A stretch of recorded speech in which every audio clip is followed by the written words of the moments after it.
కలుగునుగాక. దేవునికి స్తోత్రం కలుగునుగాక. దేవునికి స్తోత్రం కలుగునుగాక. ఓకే, సమయంలో మరి రోగం గురించి మనం విన్నాము. మరి చాలా సమస్యలు ఆ స్థితిలో ఉన్నప్పుడు నేను కూడా ఒకప్పుడు అలాంటి రోగి. నాకు దేవుడు అంటే తెలియకపోయినప్పుడు నేను మా అర్థం ఏమిటంటే మేము విగ్రహారాధన చేసేవాళ్ళు. మేము ఆంజనేయ పూజారులు, అంటే కొట్టబోతాడు కదా, అలాంటి దేవునికి మేము పూజారులు. అలా ఉన్నప్పుడు నాకు చాలా పేదరికము. ఆ పేదరికం ఇప్పుడు ఎవరికి అట్లా రాకూడదు. యేసునామం అలాంటి పేదరికంలో ఉన్నప్పుడు ఎవరో మా గ్రామానికి వచ్చి వేసుకోండి అనుకోండి, పలుకున్నప్పుడు చేసినప్పుడు ఏసయ్య అనుకుని చెప్పండి, దేవుడు నేను కాపాడుతానని చెప్పేవాడు. ఆ తర్వాత నేను యేసు దగ్గరికి వచ్చిన తర్వాత ఒక చిన్న పిల్లవాడు, నాకంటే 2 ఏళ్ళు వచ్చినవాడు, అన్నది యేసు ప్రభుని నమ్ముకో, ఆయన 5 రొట్టెలు 2 చేపలు 5,000 మంది పెంచుతాడంట అని చెప్పాడు. ఆ స్వార్థనానికి వెంటనే నా మనసు అక్కడ తిరిగింది. ప్రభు దగ్గరికి వచ్చింది.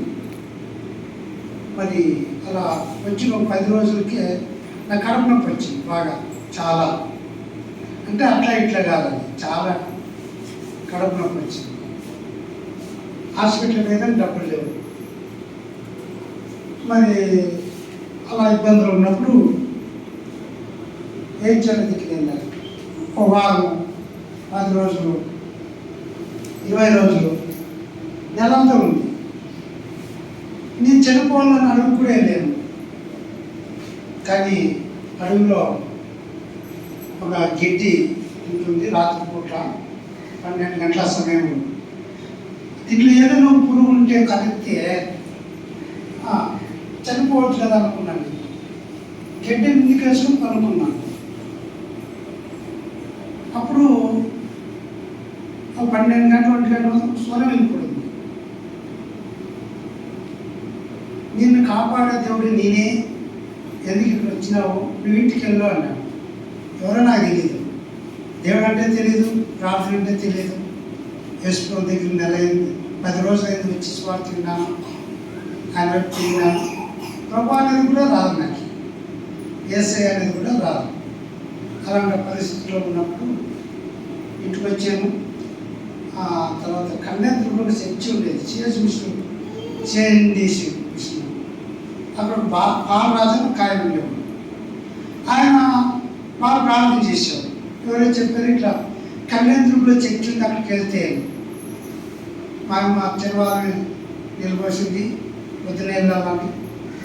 తర్వాత అప్పుడు ఉంది కడుపునప్పుడు అనుకున్నాం, డ్రెస్ వేసుకున్నాం, ఏదో చిన్న చిన్న పంచి కట్టించింది.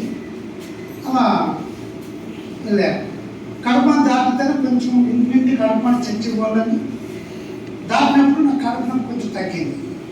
దేవునికి స్తోత్రం, దేవునికి స్తోత్రం. చప్పట్లు పట్టుకుంటే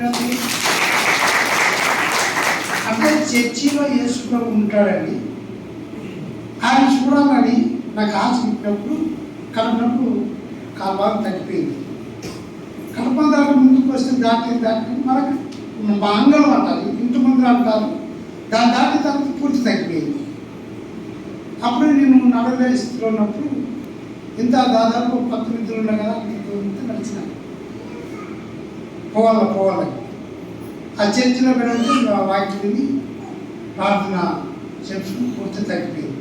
ఆ రోజు పోయింది దాదాపు ఒక 45 మాటలు. అప్పుడు తగ్గిపోయింది, ఇంతవరకు అక్కడ రాలేదు. అట్లా ప్రభు నమ్ముకున్నాను. 25 ఏళ్ళలో బైబిల్ నాకే చదివి నేర్చుకున్నాను. 2 సంవత్సరాలు పౌలు సార్ అని తెలిసి పౌలు సార్ అది కేరళ అనంతపురం వచ్చి సేవ చేసాడు. అక్కడ 2 సంవత్సరాలు ఆయన ఒకటో తరగతి తీసుకొని పలక తీసుకుని అలా రాసిచ్చినాడు. ట్రైనింగ్ చాలా ఆశ్చర్యం అనిపిస్తుంది. ట్రైనింగ్ పోవాలన్నా ఏం చదువుకుని ఉంటారు. గవర్నమెంట్ ఏమడుగుతుంది? చదువు అడుగుతుంది. ఈరోజు ట్రైనింగ్ ఇచ్చే కూడా ఏమంటారంటే ఏం చదువుకున్నావు 10, 11, 12 అంటారు. కానీ అది ఏం అడగలేదు. ట్రైనింగ్ చేస్తావా అన్నాడు. చేస్తానన్నాడు. చదవచ్చా? రాదన్నాడు. వెంటనే పలకబట్టి పిచ్చి ఆవాసించాను. నేను బైబిల్ చదువుతాను, దేవుడి సేవకుని నన్ను చేశాను. దాదాపు ఇక్కడ 50 కుటుంబాల దాకా ప్రభుని అంగీకరించాను. అయితే ఇంకా అనేక మారాలని నా ఉద్దేశం. నా కోసం ప్రార్థన చేయండి. మా సంఘం కోసం ప్రార్థన చేయండి. మరి ఇది మన సాక్ష్యం. మీరు వచ్చినారు, చాలా సంతోషం. మీకు దేవుడు తోడే నడిపించిన కాక, సాక్ష్యం దేవుడు ఇచ్చిన కాక. ఇలాగ చాలామంది